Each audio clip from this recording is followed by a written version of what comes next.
Hello friends, Radhe Radhe. जय श्री कृष्णा, जय माता दी। कैसे हैं आप सभी लोग? आई होप आप सब लोग बहुत अच्छे होंगे, अपना अपना ध्यान रख रहे होंगे, लाइफ में आगे बढ़ रहे होंगे। वेलकम टू टैरो संसार। आज का हमारा टॉपिक है कि भाग्य विधाता ने आपके भाग्य में क्या लिखा है। ठीक है, आपकी डेस्टिनी में क्या लिखा गया है, आपके नसीब में क्या लिख दिया है ऊपर वाले ने। आज हम यही जानेंगे अपनी इस रीडिंग में। ये एक टाइमलेस रीडिंग है गाइस। आप जब कभी भी इसे सुनेंगे ये आपसे रेजोनेट करेगी। जेंडर बेस्ड रीडिंग नहीं है। आप लड़की हैं, लड़का है, मैरिड हैं, सिंगल हैं, आप इसे एंजॉय कर सकते हैं। और सभी राशियों के लिए है, किसी पर्टिकुलर राशि के लिए नहीं है। इसमें सभी राशि और सभी एलिमेंट्स आते हैं। और जनरल रीडिंग है तो इसको जनरल के तरीके से लीजिएगा, जबरदस्ती फिट इन होने की कोशिश मत कीजिएगा। यह स्क्रीन पे आपको दो पाइल्स दिखाई दे रहे होंगे। जो पाइल या जो नंबर आपको अपनी तरफ खींचे, आपको अट्रैक्ट करे अपनी तरफ, आप उसे अपने बारे में सोचकर, ईश्वर को सोचकर चूज कर सकते हैं। तो एक लंबी गहरी सांस लीजिए, ईश्वर का स्मरण कीजिए और एक पाइल को चूज कीजिए। आई होप आपने पाइल को चूज कर लिया होगा। आइए देखते हैं, अगर आपने पाइल नंबर 1 को चूज करा है तो भाग्य विधाता ने आपके भाग्य में क्या लिखा है। पाइल नंबर 1, ऐसा लगता है कि बचपन से लेकर अब तक आपने अपने जीवन में ना बहुत सारा स्ट्रगल देखा है, बहुत सारा संघर्ष देखा है। मतलब आपकी लाइफ और लोगों की तरह स्मूथ नहीं रही। मतलब उसमें कभी खुशियां नहीं आई, और खुशियां आई भी तो वो क्षणभंगुर थी, बहुत ही शॉर्ट पीरियड के लिए थी। मैक्सिमम टाइम जो अभी तक गुजरा है ना आपके जीवन का, वो एक चुनौती की तरह गुजरा है। यानी आपने अपने जीवन में हर पड़ाव पर कोई ना कोई परीक्षा पास की है, कोई ना कोई दुखद समय देखा है। कभी भी आपने आनंद की अनुभूति नहीं करी। जीवन आपके लिए बेड ऑफ रोजेस नहीं रहा, एक कांटों का ताज रहा है। आपको जीवन में वो सुख नहीं मिला जो बेयर मिनिमम होता है ना, जो सबको मिलना ही मिलना चाहिए। सुखी परिवार, अच्छे पेरेंट्स, थोड़ा पैसा, मानसिक शांति, ये आपको कभी भी नसीब नहीं हुई। ये चीज यहाँ पर स्पष्ट है कि हो सकता है बचपन से लेकर अब तक आप एक सिंगल पेरेंट के साथ रहे हो, यानी फादर बचपन में एक्सपायर हो गए हो या मदर चली गई हो। वो जो भी सिचुएशन रही हो, मतलब घर में कोई ना कोई एक व्यक्ति तो मृत्यु को प्राप्त हुआ है, जो सर्वे सर्वा था, जो घर चलाने वाला था, जो बच्चे संभालने वाला था, जिसका होना बेहद जरूरी था। उस मुखिया की एब्सेंस आपने देखी है, उस मुखिया का जाना आपने देखा है, आपने एकाकीपन देखा है। और बचपन से लेकर अब तक आपने संघर्ष देखा है। पैसा कमाना, बचपन में ही लग जाना काम पर, घर में जो है मानसिक शांति का खराब रहना, घर में जो है अशांति रहना, घर में जो है टेंशन रहना, मम्मी का काम पे जाना, आपका जो है बहुत ही संकोच होकर जीवन का व्यतीत करना, इंट्रोवर्ट हो जाना, अपनी भावनाओं को व्यक्त न करना, खुल करके जो है माँ के आगे अपनी इच्छा ना बोलना कि मम्मी कहाँ से लाएंगी, कैसे करेंगी, या पापा कैसे करेंगे। तो आपने ये चीज देखी है। आपने अपने जीवन में बहुत दुख देखे हैं, पाइल नंबर 1। और आप भगवान से यही पूछते हो कि सारी जिंदगी क्या ये दुख बने रहेंगे, क्या कभी सुख नहीं आएगा, क्या कभी हमारे जीवन में भी आशा की किरण नहीं जगेगी, क्या हम दोबारा से अपनी लाइफ को अच्छे से नहीं जी पाएंगे, क्या सारी जिंदगी हमें दुख ही झेलना होगा। आपने गरीबी देखी है, इन शॉर्ट आपने रिश्तों को जाते देखा है, आपने एकाकीपन देखा है। मतलब आपने वो सब कुछ देख लिया जो लोग बाद में देखते हैं। ठीक है, एक उम्र बाद जो दुख आता है ना, वो आपने पहले ही देख लिया। बचपन में ही आपने इतने दुख भोग लिए कि अब आप जो है परिपक्व हो गए हो, दुख आपकी नस नस में समा गए हैं, और उन दुखों ने आपको ना बदल दिया है। कहीं ना कहीं आप ना मानसिक रूप से परेशान रहते हो, दुखी रहते हो। आपको समझ में नहीं आता कि क्या करें। आपके अंदर गुस्सा भर गया है, कुंठा भर गई है, फ्रस्ट्रेशन भर गई है। आप कभी भी गुस्सा कर देते हो, अपनी भावनाओं को बोलने में आपको काफी दिक्कत होती है। इसलिए हो सकता है कि प्रेजेंट में भी जो आपके रिलेशनशिप है वो उतने अच्छे नहीं है, या जो पति पत्नी आपको मिला है वो आपको समझता नहीं है, आपके दुखों को नहीं समझ पाता कि आप किस दौर से गुजरे हो। और आप उनके आगे जैसे ही व्यक्त करते हो तो उनको बड़ा हल्के में लेते हैं वो, या उनको नाटक सा लगता है, क्योंकि वो उस दर्द से या दुख से नहीं गुजरे हैं। ठीक है, उनकी लाइफ अलग रही है और आपकी बिल्कुल अलग रही है। और आप ये सोचते हो कि आपको समझे, आपके दुख को कम करें, आपकी पीड़ा को समझे। लेकिन अभी ऐसा नहीं हो पा रहा है, क्योंकि जो आपका पार्टनर है ना, वो उतना परिपक्व नहीं है, उतना मैच्योर नहीं है जितना होना चाहिए। हो सकता है कि आपकी एज कम हो, आप 27 के हो, 30 के हो, 25 के हो, तो 50 साल वाली मैच्योरिटी हम 27-28 साल के लड़के से लड़की से उम्मीद नहीं कर सकते। ठीक है गाइस? तो आपको गुस्सा नहीं करना चाहिए उनके ऊपर कि वो आपको समझ नहीं रहे हैं, तो आप उनको उनके हाल पे छोड़ दो। आप अपना जो दुःख है उस पर फ़ोकस करो कि वो कैसे ठीक होगा। तो मैं आपको बता दूँ, अगर आपको ये लगता है कि भाग्य विधाता ने केवल दुःख ही लिखा है और वो कभी खत्म नहीं होगा, तो आपकी सोच गलत है। जो दुःख आना था वो पहले आ गया। अब आपकी लाइफ़ में जो कुछ आएगा वो बहुत अच्छा होगा, बहुत ही बेहतरीन होगा, आपके भले के लिए होगा। भाग्य विधाता ने आपके भाग्य में माना दुःख लिखा था। ये दुःख लिखा नहीं था, ये कुछ प्रारब्ध थे जो आपको काटने थे। ये कुछ कर्म थे जो आपको काटने थे। ठीक है? कर्म आड़े आते हैं। अगर दुःख है तो सुख भी आएगा, दिन है तो रात भी आएगी, रात है तो दिन भी होगा, अंधेरा है तो उजाला भी होगा। तो आप ये ना सोचो कि दुःख आ गया है तो वो परमानेंट है, कभी जाएगा ही नहीं, हमें तो उसी के साथ जीवन व्यतीत करना है। एकाकीपन के साथ ही जीवन व्यतीत करना है। दुनिया ऐसी ही है, कोई समझता नहीं है।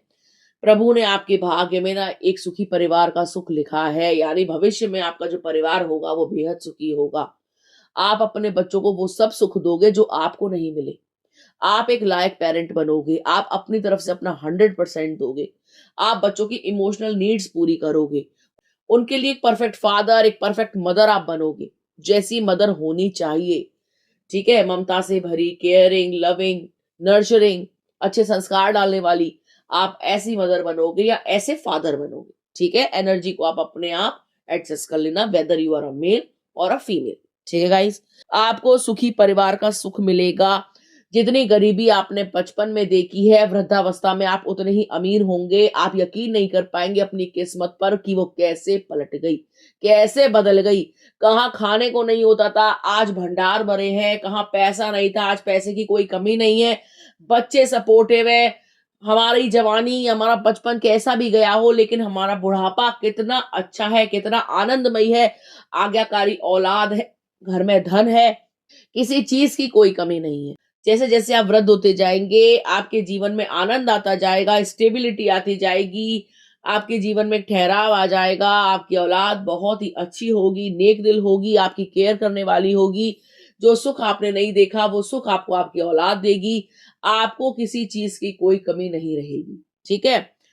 आप ये मत सोचना कि जीवन हमेशा एक सा ही रहता है, जिंदगी में दुख है तो सुख भी आएगा। इस चीज को लेकर चलिए, पॉजिटिव सोचिए। ये सोचिए कि परमात्मा आपके साथ है, भाग्य विधाता ने आपके भाग में ढेर सारा सुख लिखा है जो आपको हर हाल में मिलकर रहेगा, आज नहीं तो कल। आप ऐसे ही जीवन नहीं त्यागोगे कि दुखी आए और दुखी चल दिए, नहीं। ठीक है? दुख सुख एक ही सिक्के के पहलू हैं। आज आपने दुख देख लिया इसका मतलब ये नहीं है सुख नहीं आएगा। इतना सुख आएगा जितना आपने सोचा भी नहीं होगा, आपकी सोच के परे। ठीक है गाइस? जो दुख आने थे आ गए, वो कट गए।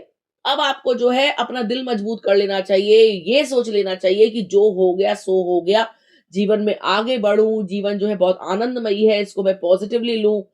आप नकारात्मक बहुत ज्यादा सोचते हो अपने जीवन को लेकर कि कुछ भी अच्छा नहीं होगा, मेरे साथ ही जो है भगवान बुरा करते हैं, सब लोग जो है सुखी रहते हैं, सबके घर में खुशियां हैं, मेरे घर में दुख है, मैं कुछ भी कर लूं मेरी सुनी नहीं जाएगी। तो आप ऐसा मत सोचो। परमात्मा दयालु है, माना आज नहीं तो कल, देर सवेर आपका नंबर भी आएगा। ठीक है? भगवान के घर में देर हो सकती है लेकिन अंधेर नहीं है, और आपका कोई कर्म खराब नहीं है। तो आप जो है दुःख में शांत रहे हो, दुःख आपने जैसे-तैसे काटा है, आपने अपना संतुलन नहीं खोया, आपने अपनी अच्छाई नहीं खोई, आपने जो है लोगों की मदद करी, उनको दुःख में भी, अपने दुःख में भी लोगों के लिए आप खड़े रहे हो, आपने हर अच्छा काम किया है, आपके कर्म अच्छे रहे हैं, तो प्रभु आपके साथ कैसे गलत करेंगे? ठीक है? आपके भाग्य में भी खुशियाँ लिखी हैं, आपके भाग्य में भी वो सब कुछ लिखा है जिसकी चाहत आप रखते हैं।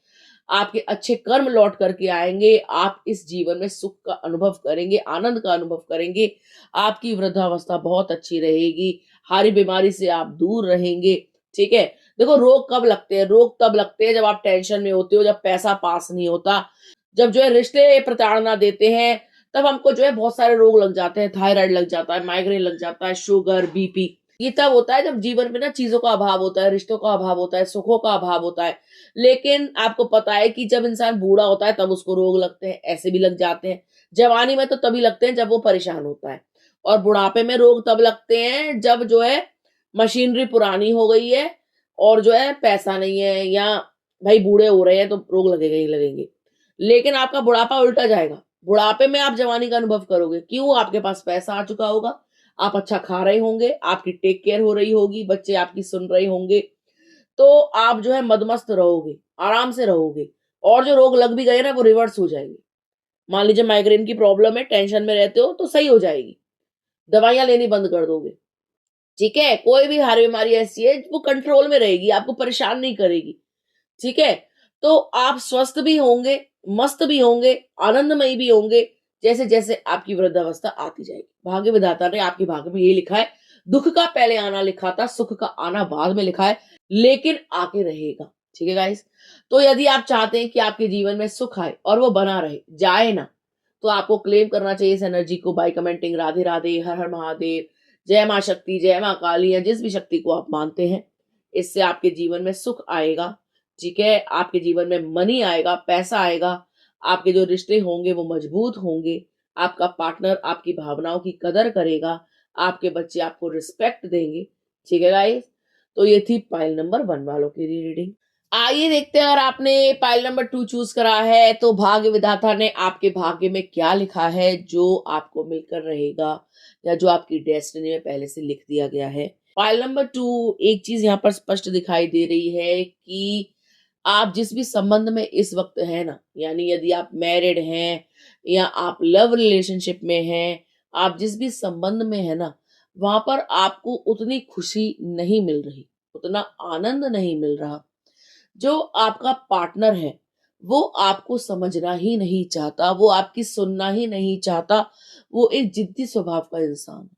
ठीक है, ये चीज यहाँ पर स्पष्ट है कि आप उनको बहुत सारा प्यार करते हो, लेकिन वो आपके प्रति कोल्ड है। उनको फर्क नहीं पड़ता कि आप क्या सोचते हो, आपके दिल में क्या चल रहा है, आप क्या चाहते हो। ठीक है, आप अपना कितना ज्यादा एफर्ट डालते हो रिश्ता चलाने में। आपके पर्सन को इस वक्त ऐसा लगता है कि कोई फर्क नहीं है, कोई मतलब नहीं है, अपनी दीन दुनिया में वो खुश है। वो एक रिजिड बन गए, कोल्ड पर्सनालिटी बन गए हैं, उनको फर्क नहीं पड़ रहा, और आप मना मना के उनको प्यार दे दे के थक चुके हो। ठीक है, ये चीज यहाँ पर दिखाई दे रही है। और आपको ऐसा लगता है कि सारे रिश्ते ही ऐसे होते हैं, किसी को भी प्यार कर लो, कोई प्यार करना नहीं चाहता, कोई प्यार को समझना नहीं चाहता, हर कोई प्यार का दिखावा करता है। तो ये चीज आप देख रहे हो ना अपनी जिंदगी में, इसलिए आप इसके बिहाफ पर ये कमेंट करते हो या ये थॉट्स रखते हो कि दुनिया बहुत ही निष्ठुर है, लोग जो है प्यार की कदर नहीं करते हैं, रिश्तों की कदर नहीं करते हैं। क्योंकि कहीं ना कहीं रिश्तों में आपने एकाकीपन देखा है, लोनलीनेस देखी है, धोखा देखा है, थर्ड पार्टीज देखी है।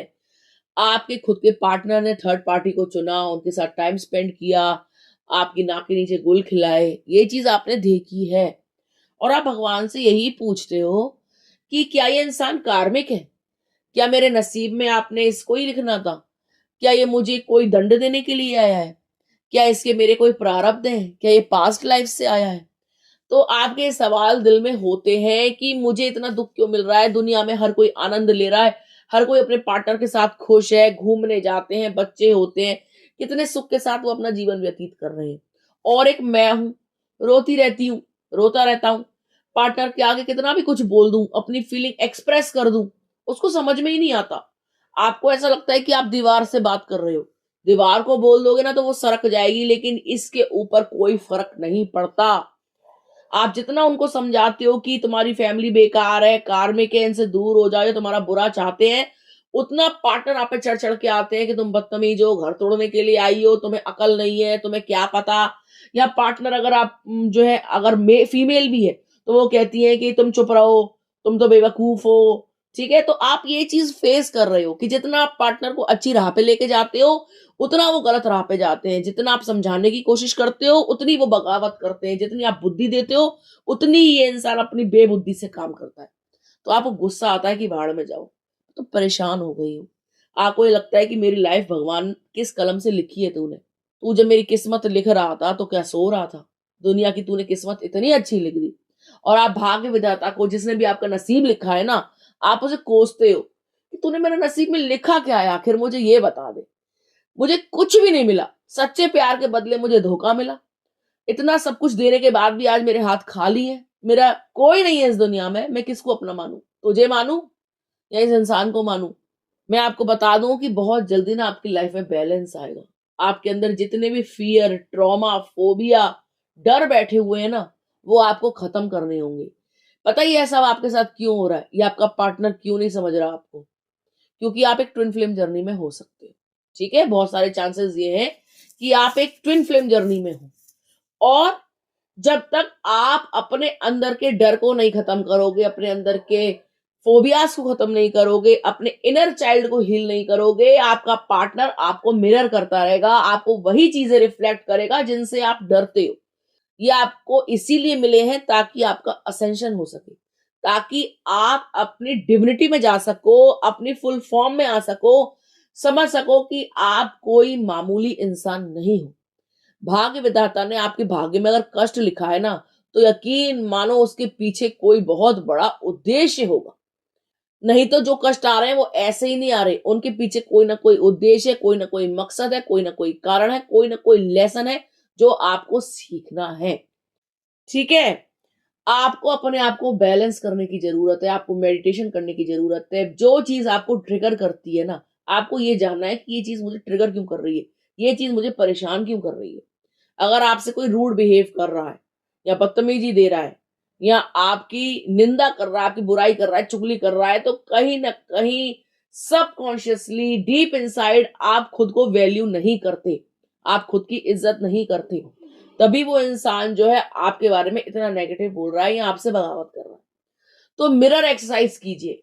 ठीक है? मदर वुंड्स को हील कीजिए।